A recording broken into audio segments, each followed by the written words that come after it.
Kali ini kita akan membahas sebuah topik menarik dari sejarah dunia, yaitu tentang sebuah bangunan megah yang luar biasa. Bangunan megah ini dibangun atas perintah seorang raja Mesir kuno. Ya, apalagi kalau bukan piramida. Namun pembahasan kita kali ini akan mengupas sejarah piramida dari dua sudut pandang yang menarik, yaitu sains modern dan perspektif Islam. Piramida Giza adalah salah satu piramida paling ikonik di Mesir, bahkan di dunia. Tapi, tahukah kalian? Pada tahun 2008, para ilmuwan menemukan bahwa Mesir memiliki banyak sekali piramida dengan jumlah yang diperkirakan mencapai antara 118 hingga 138 piramida. Piramida-piramida ini hadir dalam berbagai ukuran, mulai dari yang kecil, sedang, hingga yang sangat besar. Dari sekian banyak, piramida Agung Giza adalah yang terbesar dan paling menakjubkan. Lebarnya mencapai 230 meter, dengan ketinggian hingga 146 meter. Bangunan ini diperkirakan dibangun sekitar tahun 2580 sebelum Masehi, menjadikannya salah satu keajaiban arsitektur tertua yang masih berdiri hingga kini. Piramida di Mesir pada dasarnya memiliki fungsi utama sebagai monumen, sekaligus makam para raja atau Fir'aun. Ketika seorang raja Mesir meninggal, jasadnya akan diawetkan menjadi mumi, lalu disimpan di dalam piramida bersama dengan berbagai harta benda yang ditinggalkan. Mereka percaya bahwa harta tersebut akan menemani sang raja di kehidupan setelah mati. Yang luar biasa adalah cara piramida ini dibangun. Struktur megah ini terdiri dari balok-balok batu raksasa yang disusun rapi hingga membentuk piramida dengan dasar berbentuk persegi. Coba bayangkan, satu balok batu saja beratnya bisa mencapai 3 hingga 50 ton. Untuk perbandingan, berat satu balok itu setara dengan setengah berat sebuah rumah di Indonesia. Dan jumlah balok batu yang digunakan untuk membangun piramida sebanyak 2,3 juta balok batu. Bayangkan saja, betapa sulit dan canggihnya teknik yang digunakan pada masa itu untuk mengangkat dan menyusun balok-balok batu sebesar ini menjadi bangunan yang megah dan sempurna seperti yang kita lihat sekarang. Piramida memang dikenal sebagai salah satu bangunan paling megah dan kompleks dalam sejarah. Lama waktu yang dibutuhkan untuk membangun piramida di Mesir bervariasi, tergantung pada ukurannya dan diperkirakan antara 15 hingga 30 tahun.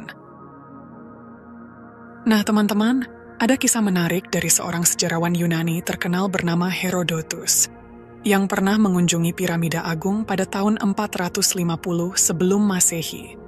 Saat itu, Herodotus melakukan penelitian dan menyimpulkan bahwa piramida dibangun oleh ribuan budak yang dipaksa bekerja oleh perintah Fir'aun. Pernyataan ini kemudian menjadi rumor yang menyebar luas dan diyakini oleh banyak orang selama bertahun-tahun. Namun, di kemudian hari, teori Herodotus terbukti tidak sepenuhnya benar. Penelitian modern menunjukkan bahwa pekerja yang membangun piramida adalah para buruh terlatih yang diberi upah dan hidup di kem-kem khusus dekat lokasi pembangunan. Diperkirakan ada sekitar 20.000 hingga 30.000 tukang batu yang terlibat.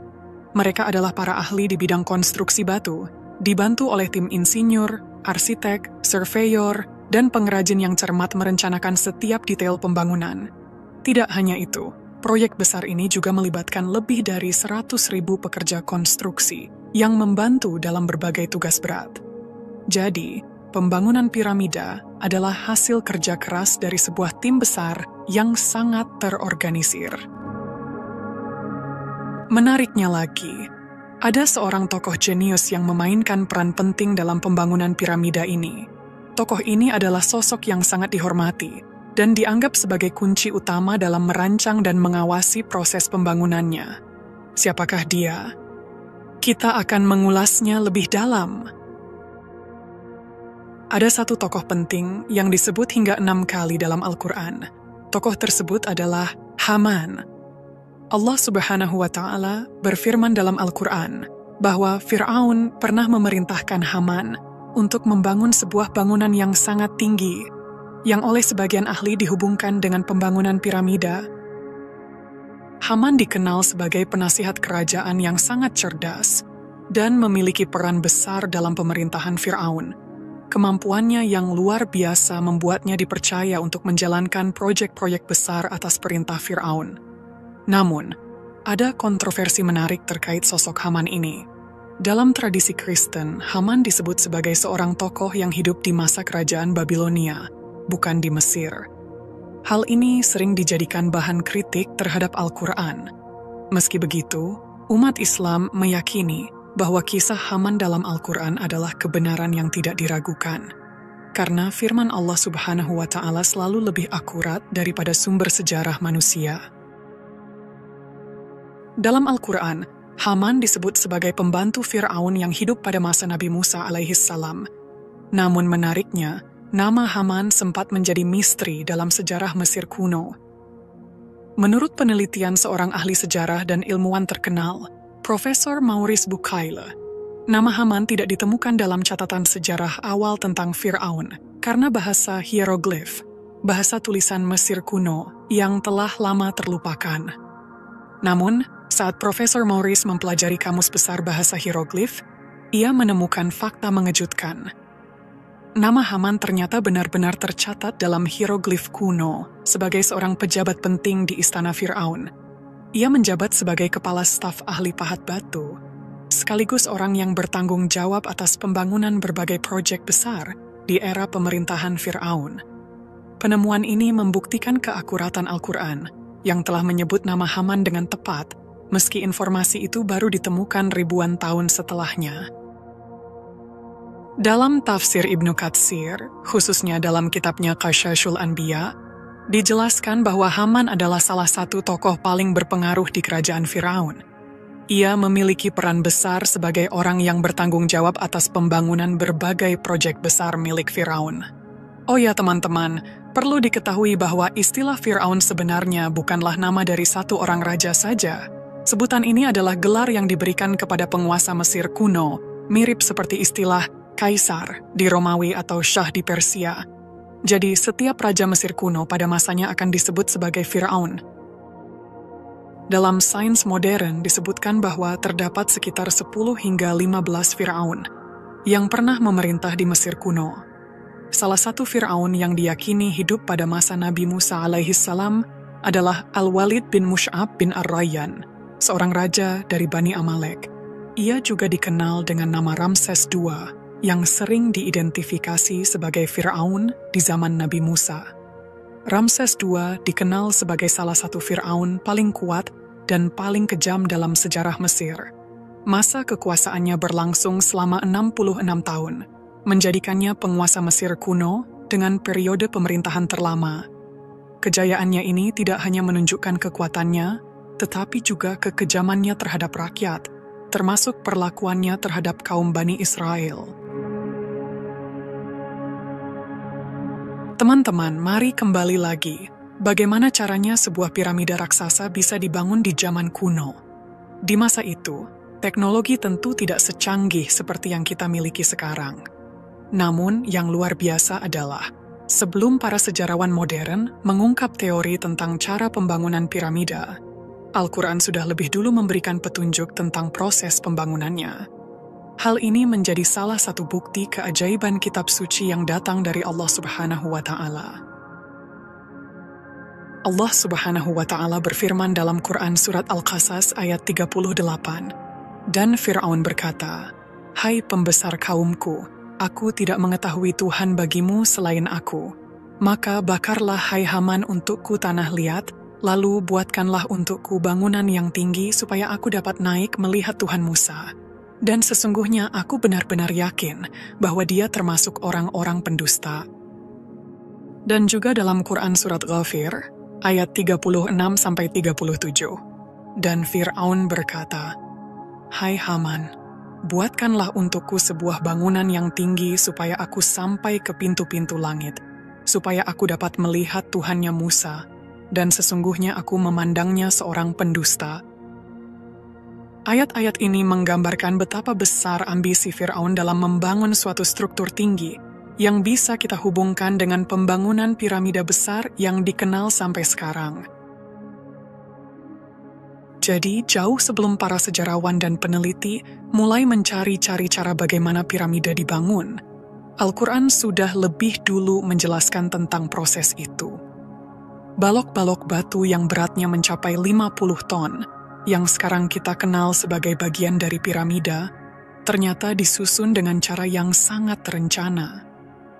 Menurut penjelasan dalam Al-Quran, tanah liat atau lumpur dikumpulkan, lalu dibawa secara perlahan-lahan ke atas piramida. Setelah itu, dilakukan proses pembakaran di sana untuk membentuk balok-balok batu yang berat dan kokoh. Semua ini dilakukan dengan teknik yang sangat canggih untuk zaman itu. Sebelumnya, ada yang berpendapat bahwa balok-balok batu itu diangkat ke atas menggunakan hewan-hewan besar seperti gajah atau kereta yang ditarik kerbau. Bahkan, beberapa teori lain mengatakan bahwa piramida dibangun oleh manusia-manusia raksasa yang hidup pada masa lalu. Bukankah pendapat itu terdengar cukup aneh? Namun, lihatlah teman-teman, bahkan Al-Quran sudah lebih dahulu memberikan penjelasan yang lebih logis dan sesuai dengan ilmu pengetahuan tentang bagaimana piramida itu dibangun. Lalu teman-teman, ada seorang ilmuwan modern bernama Profesor Joseph Davidovich yang melakukan penelitian mendalam tentang bagaimana piramida Giza dibangun. Penelitiannya memberikan wawasan baru dan menarik tentang proses luar biasa di balik pembangunan struktur megah ini. Profesor Joseph Davidovich melakukan penemuan penting dengan mengidentifikasi jejak reaksi cepat pada batu piramida yang ternyata terbuat dari lumpur atau tanah liat.